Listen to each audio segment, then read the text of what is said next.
Ainda não, mas tá ao vivo, produção. Vamos esperar entrar aí o pessoal, né? Vou desligar aqui o Wi-Fi pra passar 3 porque senão a gente vai. Boa tarde, pessoal. Conforme prometido, 3 horas, acho que tá 2 minutinhos para as 3. Queria que no começo vocês dissessem se o barulho do ar-condicionado tá atrapalhando, se dá para me ouvir direito, se a iluminação tá boa, enquanto a gente vai esperando entrar mais pessoas.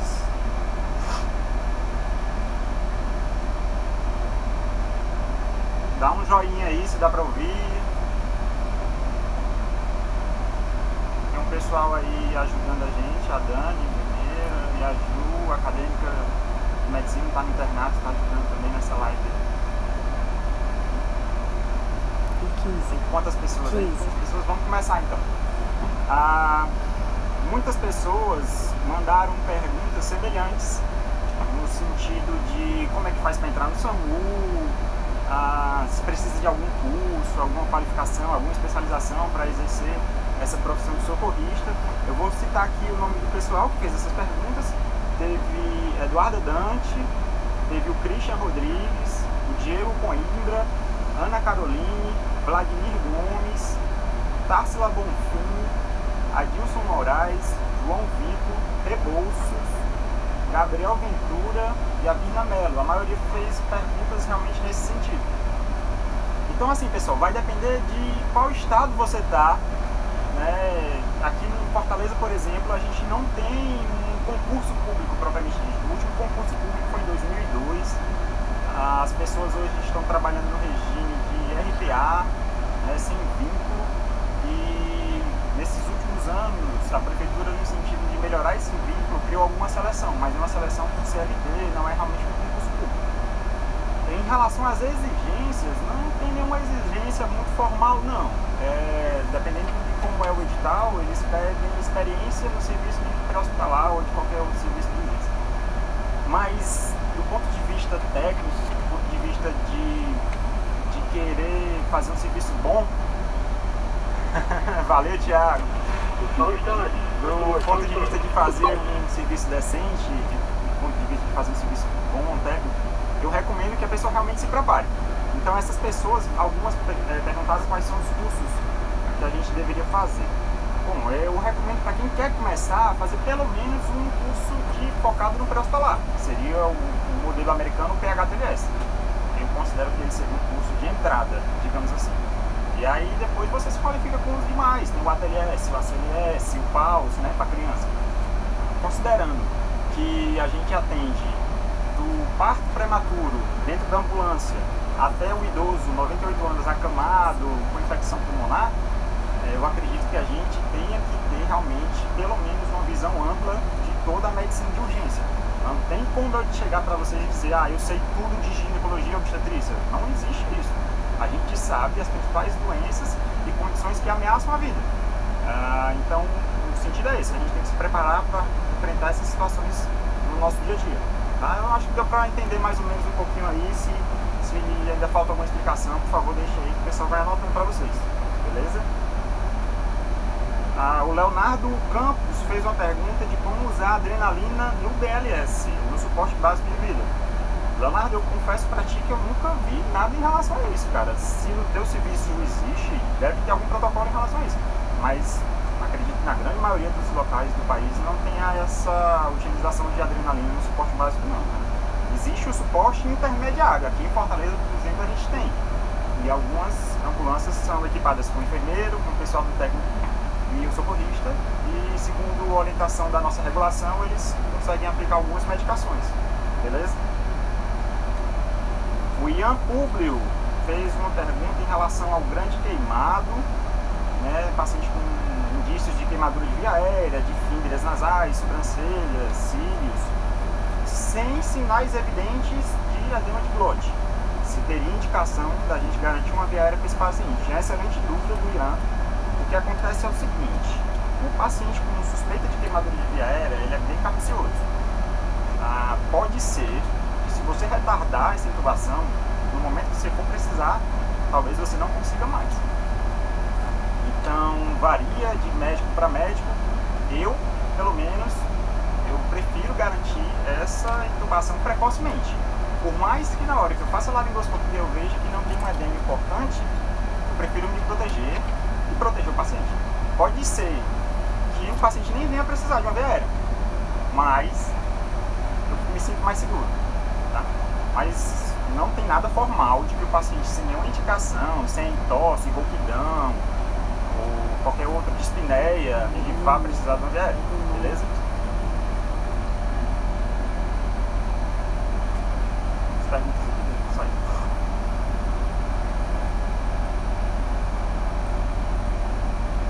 Dá um telefone pra ele. Olha aí a galera que tá entrando. Os comentários.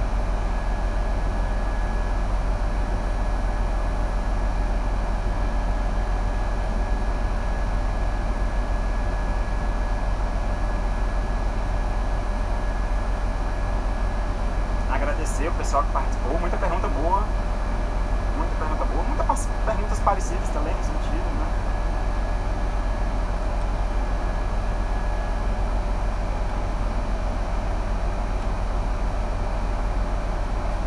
A Fabi Fonseca, não sei como é o nome, perguntou se na emergência com animais eles utilizam adrenalina para sangramento nasal, se na urgência com humanos a gente já testou algo parecido. Fabi, existe sim tamponamento que a gente faz com gás e uso de adrenalina. Aquele sangramento de via aérea, de via aérea superior ou anterior a gente consegue fazer. Para sangramento posterior, o pessoal da otorrino sugere que a gente faça aquele tamponamento com balão, com fundo de fora. Então eu acredito que seja semelhante ao que vocês usam em animais, sim. Já tá aí, Dani, as perguntas? Quase.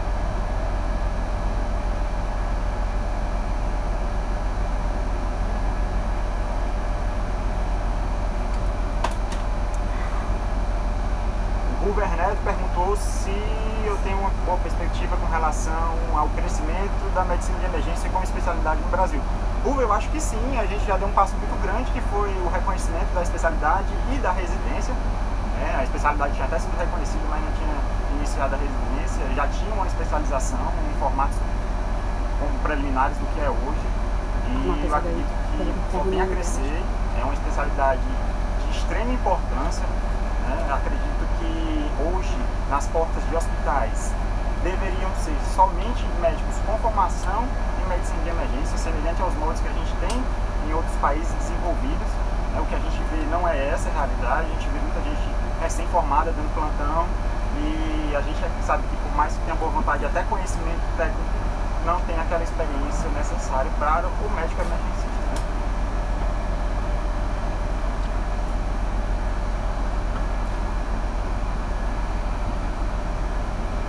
A Lorena, do Vivências de Hospital, que mandou uma pergunta aqui, se os enfermeiros daqui costumam fazer uso de dispositivos supraglóticos.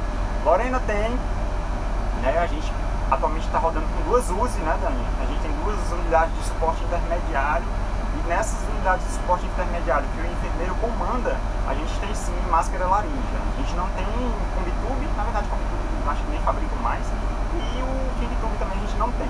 Mas elas têm sim acesso à máscara laríngea de 2 tamanhos ou 3 e elas possuem treinamento sim para utilizar o material. Tá? É do Tássio.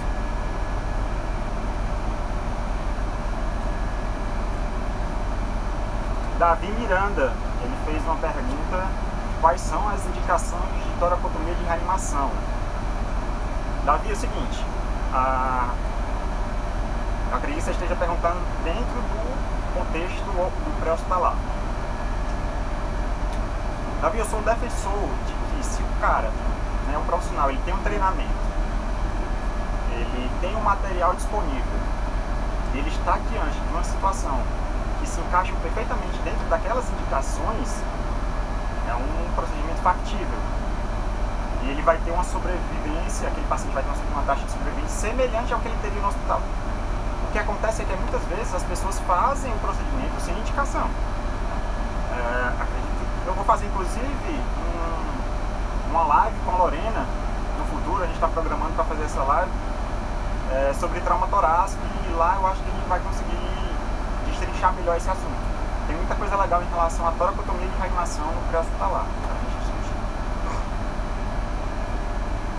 O Tarso me perguntou, Tarso Melo, se eu, como cirurgião torácico, qual seria a necessidade de realizar uma drenagem de tórax num paciente com ferimento de arma de fogo ou arma branca, num paciente instável no APH. Se o curativo de 3 pontas ele seria suficiente nesses casos. Tá, é o seguinte, a drenagem realmente, quando a gente vai ver os artigos, ela é desaconselhada no ambiente do pré-hospitalar. Contudo, algumas situações a gente realmente tem que fazer uma drenagem. Quando, por exemplo, vamos fazer sucinto já que a gente vai ter uma live só sobre o estado torácico. Aquele paciente que você fez na toracocentese de alívio e ele não melhorou. Aquele paciente que tem pneumotórax e você vai submeter ele a uma ventilação com pressão positiva, seja ela no angu, seja no paciente que foi entubado, ou seja, pneumotórax com ventilação de pressão positiva é igual a dreno de tórax, mesmo que isso seja no ambiente pré-hospitalar. E terceiro, é um paciente que está a uma distância muito longa do tratamento definitivo. A gente aqui em Fortaleza, eu costumo falar para os internos, se eu estiver dentro da cidade, a uma distância de menos de 10 minutos para o hospital, não tem a menor necessidade de eu fazer esse procedimento. Poderia muito bem só conduzir o paciente com a toracocentese, mas isso vai depender de cada situação. A gente vai falar mais sobre isso depois, em outro momento.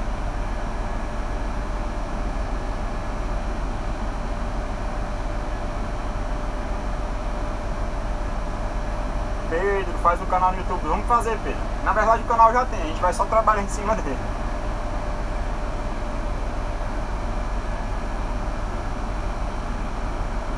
João Pedro Reis perguntou, qual a vida útil de um samuzeiro?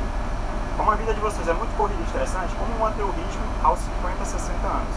É uma excelente pergunta, João Pedro. A gente estava até discutindo isso hoje, aqui dentro da ambulância, que o nosso condutor socorrista de hoje, o Ailton, ele tem 50 anos. E é um cara inteiro, que pratica atividade física, um dos melhores socorristas que a gente tem no serviço.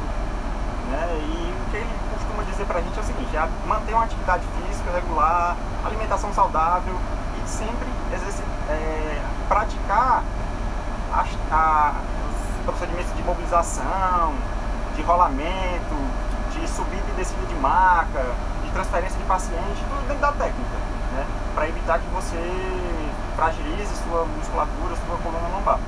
Outras coisas do quesito mental, não, saindo um pouco da parte física,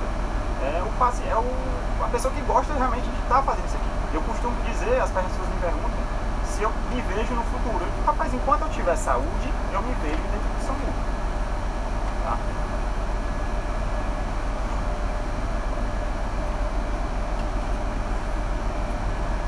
A Luara Amarante perguntou que quantas ocorrências de USA a gente faz por dia normalmente.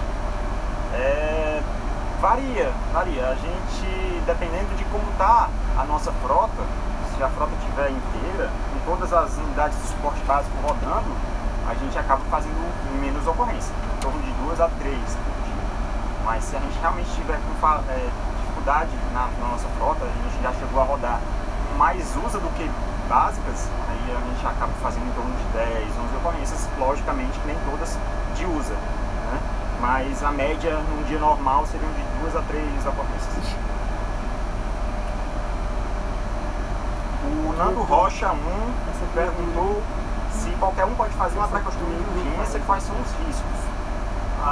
Fernando, é o seguinte, cara, a traqueostomia de urgência é uma situação muito peculiar. A traqueostomia, propriamente dito, é um procedimento completamente eletivo. Nunca deve ser feito em caráter de urgência. A via aérea de urgência que a gente tem, de fácil acesso e fácil execução, seria uma cricotireoidostomia. Tá? Mas algumas situações necessitam de traqueostomia de urgência. Isso inclusive é questão de prova, batida para a galera que estuda, que faz médico. Que seriam elas? É uma fratura de laringe, aquele paciente que tem uma fratura de laringe com desconexão da traqueia com a laringe, e você acaba tendo que fazer uma traqueostomia de urgência. Você não tem como fazer crico. A crico ela não vai te ajudar. E segunda opção mais conhecida são crianças. A depender da referência que você vai ler, existem livros que dizem não se faz crico cirúrgica em crianças abaixo de 12 anos ou abaixo de 10 anos, vai depender da referência. Então nessas crianças o ideal é que a gente faça uma traqueostomia de urgência. Eu já tive a oportunidade de fazer essa traqueostomia de urgência num paciente com fratura de laringe, não é uma cena muito bonita, Não é uma tracostomia limpa e bonita, é realmente exsanguinante, você praticamente faz uma incisão grande, porque é urgência, é via aérea, então não é um negócio muito bonito de se ver, mas são indicações precisas e claras. O risco existe, enormes riscos. Primeiro, lesão vascular, lesão de esôfago, a própria lesão da árvore traqueal, enfim, não é um procedimento muito fácil de fazer não.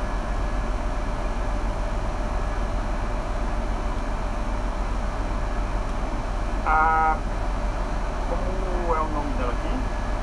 Botem nas tuas notas, que agora só está aparecendo Macedo-JSS. Já eu vejo o nome dela direitinho. Peixoto.Monique perguntou quais os cursos que você indica para quem é iniciante. Eu falei no comecinho da live, Monique, que na minha opinião o curso de entrada é o PHTLS, por vários motivos. Primeiro, ele te prepara para o dia a dia do SAMU, que é você pegar paciente em rua, imobilização, rolamento, reconhecer o paciente crítico, um ABCDE sistematizado, que fica na cabeça, e por um segundo motivo de que qualquer pessoa pode fazer. Não é necessariamente para pessoas da área da saúde. Então aquela pessoa que quer ser socorrista, ela tem a oportunidade de fazer um PHTLS. Eu acredito que sim, seria o curso inicial. Joelma Macedo. A Joelma Macedo, ela tem uma pergunta muito legal. Ela perguntou se, em uma situação que eu estou diante de uma emergência e eu não consigo assinar o telefone para fazer uma ligação com o 192, mas eu estou próximo de uma base descentralizada do SAMU, eu posso ir lá e solicitar apoio a essas pessoas? Qual é a conduta do socorrista diante dessa situação? Joel, isso aqui já aconteceu acredito que em diversas cidades do Brasil. Isso aqui costuma dar bastante problema, porque incide na questão da abordagem. O que é que legalmente tem previsto na portaria 2048 é que a abordagem você não transfere a responsabilidade. Você foi abordado, você tem que ir até o local, você tem que prestar o primeiro atendimento àquela vítima e depois você liga para a sua central e passa a ocorrência. A central vai gerar uma ficha com a abordagem e segue o fluxo. Não precisa você ficar no seu apoio enquanto a vítima está ao solo precisando de socorro. Você está no apoio esperando que a central ligue para você ir. Eu acho isso completamente ilógico, desumano e desconheço essa prática como um protocolo oficial, tá?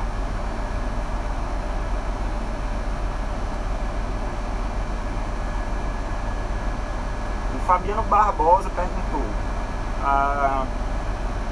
paciente com trauma facial, fraturas de maxilar inferior, trauma nasal e um pneumotórax hipertensivo, como proceder? Eu acredito que o Fabiano esteja perguntando em relação à prioridade nesses casos. Fabiano, o ABCDE ele existe por um objeto, falhou a palavra agora, mas ela existe com um propósito muito óbvio, né? A gente tem que tratar o que mata primeiro, e realmente o que mata primeiro é a via aérea. Se você estiver diante de um pneumotórax simples e você for entubar aquele paciente, é provável que a partir do momento que você começa uma ventilação com pressão positiva, esse paciente vai evoluir para o pneumotórax hipertensivo. Fato. Só que uma coisa que eu costumo dizer, quando a gente faz um atendimento inicial, é a primeira impressão. Você faz o seu ABCDE de forma sistemática. Você não faz o A, espera que o A resolva para o B, partir para o B. Isso a gente faz. Quem tem vivência do pré-hospitalar, a gente acaba fazendo isso de uma maneira simultânea. E muitas vezes as pessoas vão se ajudando para que as prioridades sejam resolvidas fácil, rápido e permita que a próxima letra já seja seguida. Então, o que é que eu costumo fazer? Eu reconheci que o paciente está diante de um pneumotórax hipertensivo, mas ele tem uma via aérea comprometida por causa do sangramento, por causa da fratura de face. Eu posso muito bem fazer uma descompressão rápida com um tórax-centese de alívio, atualmente a gente faz no quinto espaço, prossigo para a intubação e logo depois eu faço drenagem torácica daquele paciente. Tá? Isso que eu estou falando é o que a gente vê de prática de dia a dia. Se você for pegar o livro vai dizer para você fazer o A, o B, o C e o D. Tá? Mas na prática, na real, não é assim que ocorre.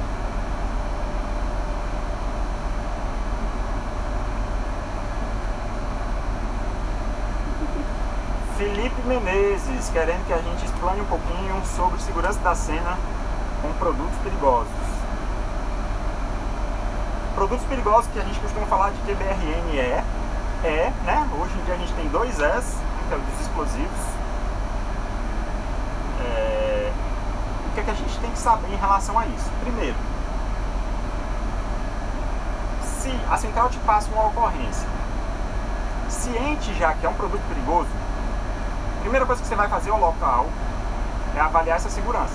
Primeiro, se posicionando contra o vento, aliás, a favor do vento, numa distância mais alta do cenário, de pelo menos 50 metros.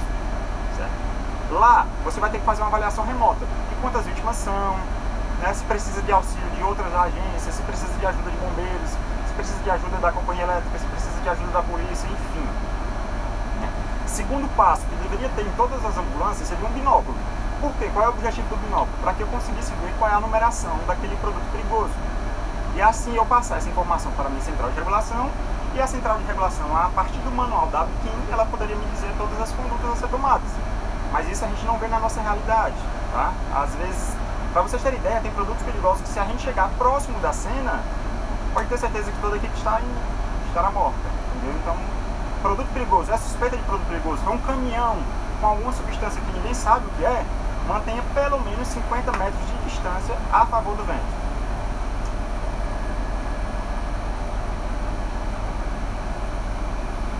Edu Vaz perguntou se o paciente com pneumotórax bilateral existe prioridade na ordem de drenagem. Não, Edu, não tem.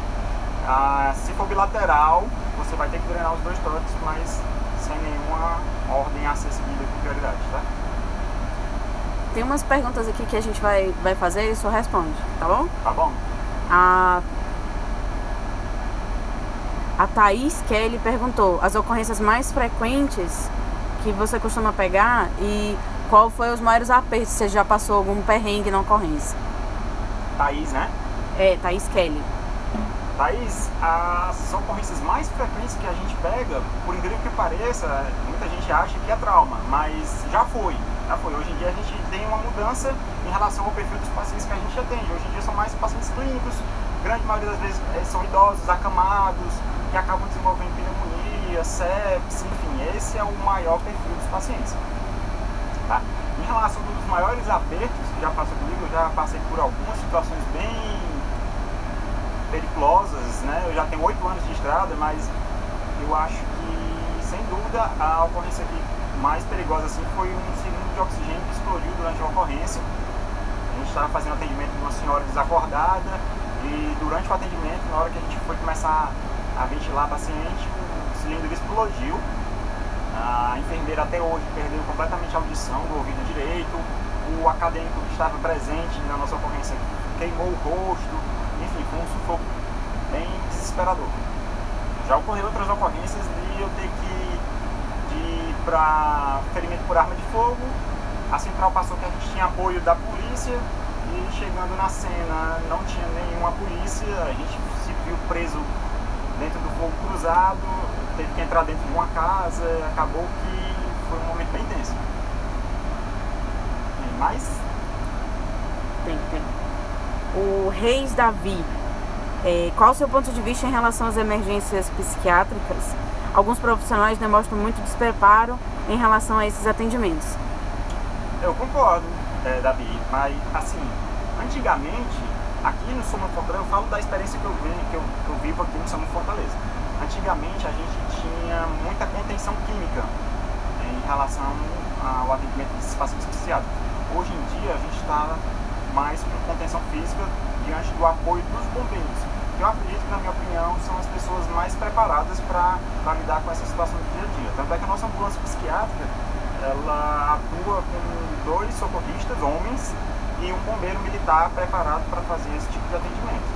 Mas eu concordo com você, precisa de mais treinamento, de mais conhecimento em relação ao assunto. Pedro Hugo, nosso socorrista, médico interventor do SAMU Fortaleza, participando aí da live, grande Pedro. O Vinícius Teixeira perguntou como proceder quando o paciente está afogado. Quem perguntou?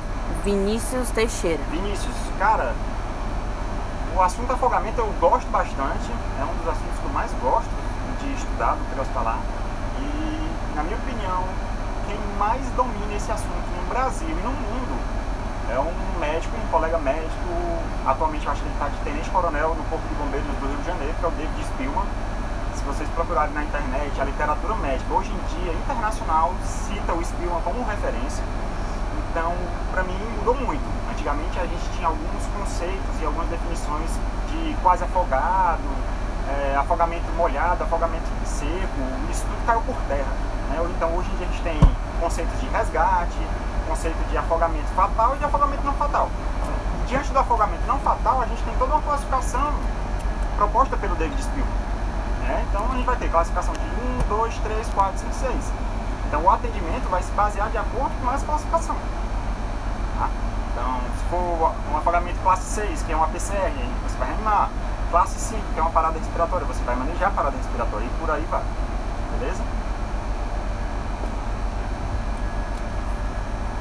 O Gunter Júnior, socorrista aqui do SAMU Fortaleza, relembrou também de um aperto que eu tive quando eu peguei um paciente passando um trote. Na verdade, ele ligou dizendo que era um ferimento por arma de fogo. Quando chegou lá, não era isso. Na verdade, era uma ocorrência verde, né? Uma ocorrência que não precisaria nem do suporte básico da nossa ambulância de resgate. E eu acabei dando voz de prisão, sendo que já era dentro de uma comunidade bem perigosa aqui da cidade, e eu acabei passando por uns maus bocados também.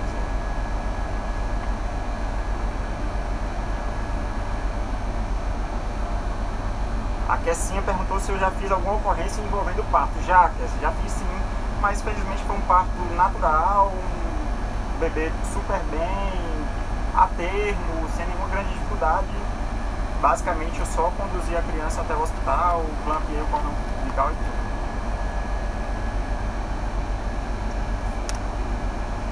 Agora já teve colegas que tiveram que fazer, inclusive, cesárea pós-mortem, né, dentro da ambulância. Isso aí nos primórdios do SAMU Fortaleza já teve cenários desse jeito. Eu costumo dizer que é a única ocorrência que eu ainda não fiz. São 8 anos de SAMU e a única ocorrência que eu ainda não fiz foi uma cesárea numa gestante em óbito.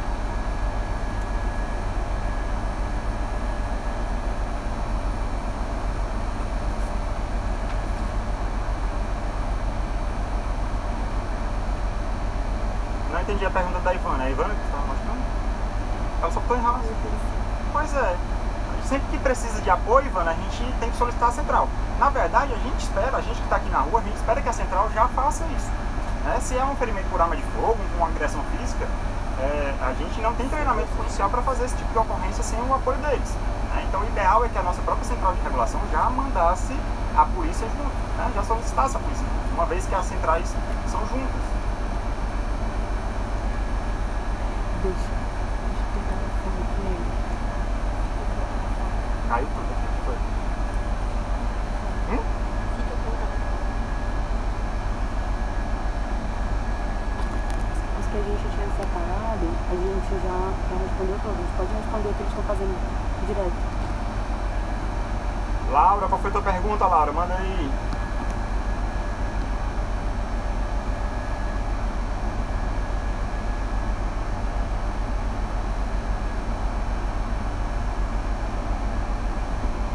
J. Vitor perguntou aqui em relação ao ataque de tubarão, né? Um ataque que teve agora recentemente em Recife. Excelente pergunta, por sinal, Vitor. Seguinte, cara, normalmente o ataque de tubarão são lesões graves em membros superiores e membros inferiores, com sangramento muito importante. São sangramentos que ameaçam a vida. Inclusive, quando a gente pega os protocolos de urgência no sentido de APH tático, APH militar, tem uma mnemônica muito conhecida que se chama MARCH. Né? Depois eu posso fazer até um post em relação a isso. Que o M vem de Massive Bleed. Então, é como se o sangramento ele fosse muito mais importante do que a via aérea naquele momento. E nesses casos é o que acontece. Um paciente daquele, como sanguinando pelo membro, qual é o sentido de eu estar lá sentado com o laringoscópio na mão para tentar fazer a via aérea daquele cara? Aquele paciente ele precisa conter o sangramento o mais rápido possível. Torniquete é o tratamento para aqueles casos de tubarão, certo? Eu já vi várias vezes, vários vídeos que o pessoal compartilha aí no WhatsApp de torniquetes mal feitos pelo próprio pessoal do Corpo de Bombeiros, entendeu? Então realmente torniquetes salvam vidas.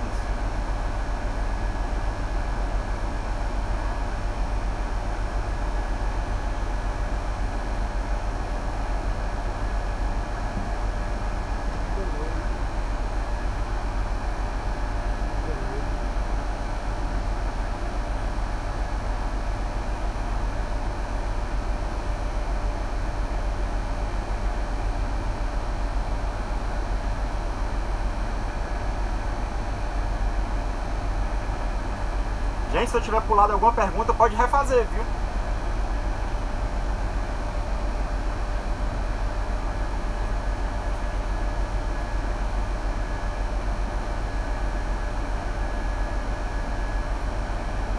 O Werneto perguntou qual o maior conselho que eu dou para quem está começando a faculdade de medicina agora. Cara, Ruver, aproveite o momento, certo? Dizem que faculdade de medicina, quando a gente entra, a gente quer mais curtir do que estudar. Aproveite o momento, não se importe muito com o futuro e vai estudando as coisas no momento que elas vão aparecendo. Hoje em dia eu vejo que muita gente está na era medicurso e prefere muito mais ficar lendo o livro do que aproveitar a matéria que ele está fazendo durante o módulo. Eu acredito que você tem que viver o momento. Se você está rodando pelo módulo de GO, foque em GO, aprenda com seus preceptores, aprenda com seus residentes. A Luara está perguntando sobre a regulação, o senhor regula. Luara, regulação não faço mais, já fiz quando eu era do SAMU Ceará. Hoje em dia no SAMU Fortaleza eu sou interventor puro. Aqui a gente tem esses papéis muito bem definidos. Existem reguladores puros e interventores puros. Hoje em dia eu não faço mais regulação.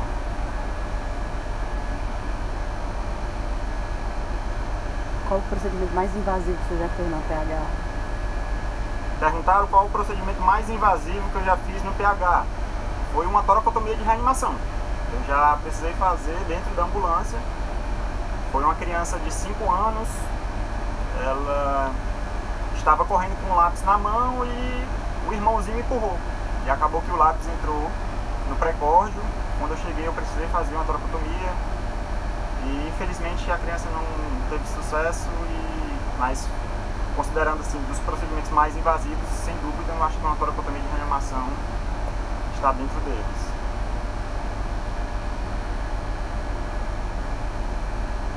Da Ivana. Quem? Ivana Pinheiro. Ó.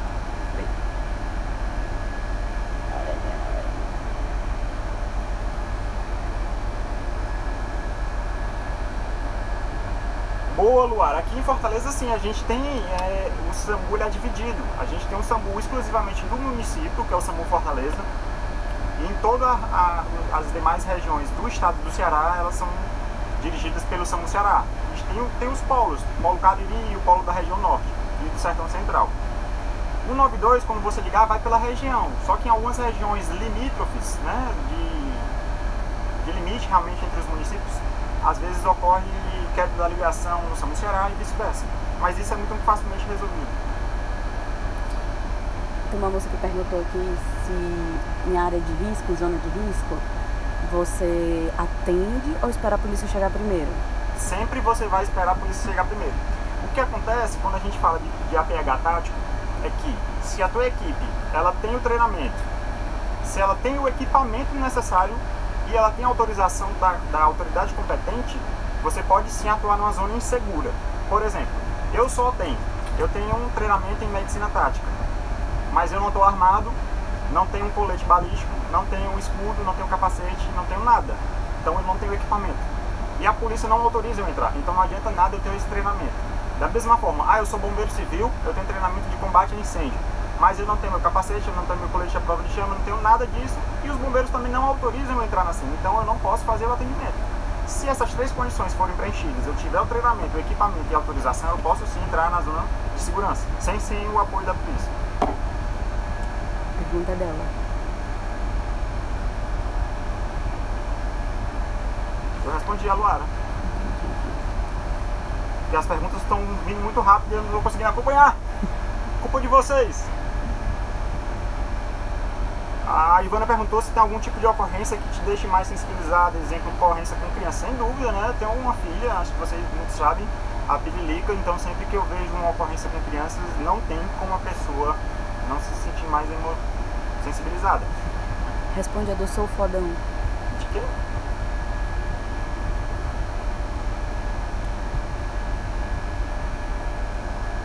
Sou Fodão, exatamente. A gente está dentro da ambulância, no nosso ponto de apoio de QAP, de QRV, no aguardo de ocorrências. Se tiver alguma, pode passar. 192.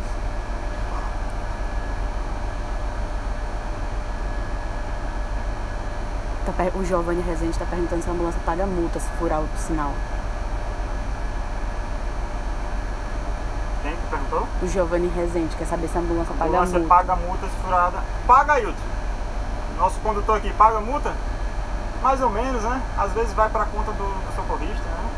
Paga não. É meio ilógico, né? A própria prefeitura gerar multa contra a própria prefeitura. Né? Jurídico. O jurídico resolve isso aí.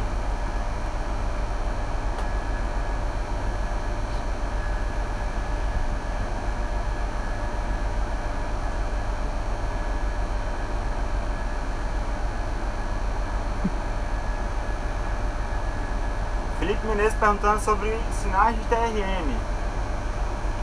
TRM a gente sempre tem que suspeitar naqueles pacientes com uma cinemática compatível, né? Inclusive uma das coisas que eu recomendo, a maioria das pessoas que estudam APH, é que leiam e releiam os capítulos de biomecânica e cinemática do trauma. Na minha opinião, são os capítulos mais importantes.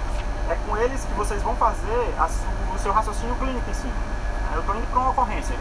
É uma queda de altura, de mais de 2 andares, mais de 6 metros. Se eu chegar naquela cena, é óbvio que eu já vou suspeitar de um paciente que tem algum trauma de coluna, certo? Então, durante a nossa avaliação primária, a gente consegue já avaliar que aquele paciente não consegue mexer os 4 membros. Na nossa avaliação secundária, a gente pode ver priapismo, a gente pode ver relaxamento de esfíncter, que são sinais indiretos de que o paciente tem uma fratura de coluna, né? Uma lesão medular, um TRM. Tá quente, Luara, tá muito quente mesmo, viu? Sai do ar.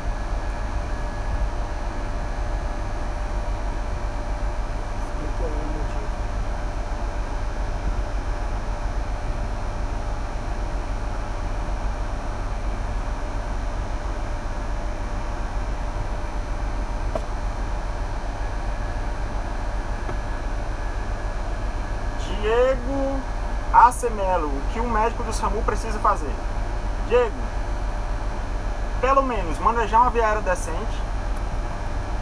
Se não conseguir entubar, eu acredito, na minha opinião, que é obrigatório saber fazer uma via aérea cirúrgica.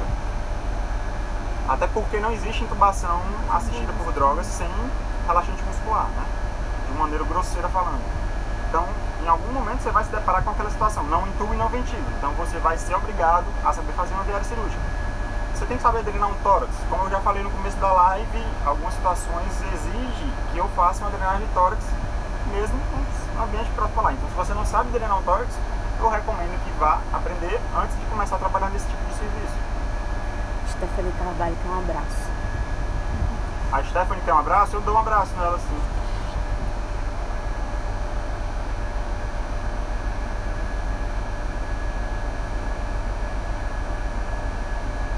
Duarte perguntou qual a ocorrência que mais me marcou e aquela que você nunca vai esquecer o nome da paciente. Foi a Beatriz, essa paciente de 5 aninhos. Nunca vou esquecer que eu tive que fazer uma tracotomia de reanimação nela. Teve também uma outra ocorrência de um paciente que foi a óbito, infelizmente, com todos os nossos esforços e infelizmente por causa do hospital de destino a paciente acabou não sobrevivendo.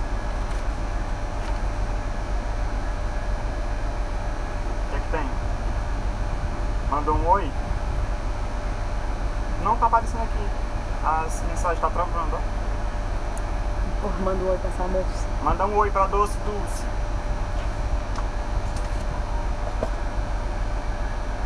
Tá quente. O Edu Vaz está perguntando se a básica sempre chega primeiro do que a UTI. Quem perguntou? O Edu Vaz. Edu Vaz, teoricamente seria pra acontecer isso, mas aqui não. Vai depender muito do socorrista, né? A gente tá com o Ailton Pé de Chumbo. Acho que é o socorrista mais rápido que a gente tem no serviço. Eu acho bem difícil uma básica ganhar da Ailton, né? A Ana Ambrosio quer saber se o senhor tem algum conselho para quem tá no pré-vestibular para medicina. No pré-vestibular? Estudar. Basicamente estudar. E não desistir, né? Eu vejo aí, por exemplo, na minha turma teve gente que passou da 8ª vez, da 9ª vez. Como assim, teve gente que passou de primeira. Vai depender, se é o que você quer, então siga em frente. Manda um oi pro José Ayrton no Frotinho de QAP. José Ayrton do Frotinha de Messejana, né? Acho que a gente encontrou com ele já algumas vezes em ocorrência. Gente boa. E é isso, acabou as perguntas. Só se tiver mais aqui. Tá. As nossas. Então a gente marca pra responder depois em outro dia. Eu acho que já tá bem pertinho de fazer 1 hora de live aí, né? 40 minutos.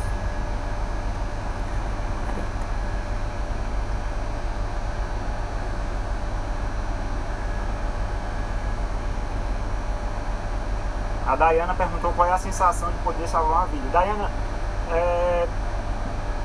para ser sincero, isso é o que mais motiva a grande maioria dos profissionais do SAMU. Não é realização financeira, porque a gente sabe que não é a realidade de quem trabalha aqui na ambulância. Vocês veem que a gente está pingando de calor. A gente passa um dia de macacão, às vezes a gente chega em casa cansado, enfadado do sol, em situações não muito ideais. Mas salvar uma vida faz tudo isso parecer pequeno. Tá? Muitos vocês sabem que eu sou cirurgião torácico, mas impossível conseguir largar o SAMU. Eu costumo dizer que nos demais dias eu trabalho para sustentar financeiramente minha família, minha filha, e no SAMU eu alimento a minha alma, né? Porque é aqui que a gente faz realmente valer a pena, tudo que a gente estudou. Então salvar uma vida não tem preço. O Vinícius quer saber se é permitido fazer estágio no SAMU. Vinícius pode sim, mas aí vai ter que ser via o núcleo de ensino de educação permanente, né? Não sei de onde você é, mas aqui pelo menos a gente tem que fazer o vínculo com o pessoal do NEP, né? Núcleo de educação permanente. Lá tem todos os protocolos direitinho, tá?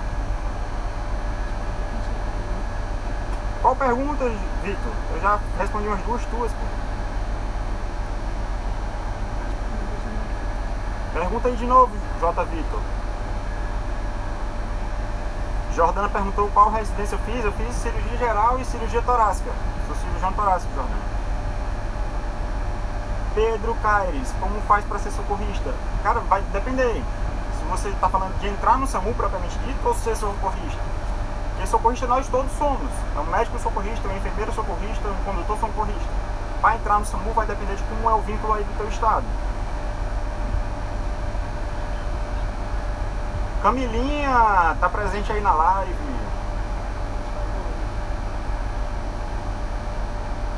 Vinícius, é o núcleo de educação permanente, cara.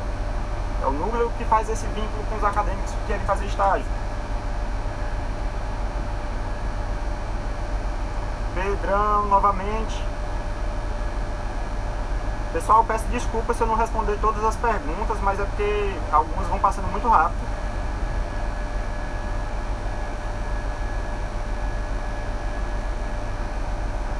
Já estamos quase com 45 minutos.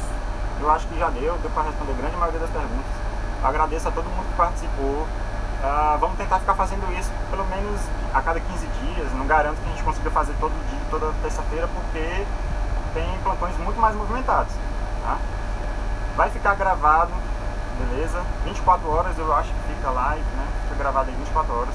Eu procurei anotar a pergunta de todo mundo que mandou direct. Muitas perguntas foram feitas aqui pela própria live, certo? Então, agradeço de coração. Agradecer às meninas, ao Ailton, a Dani, a Ju. Show de bola, pessoal. Até a próxima.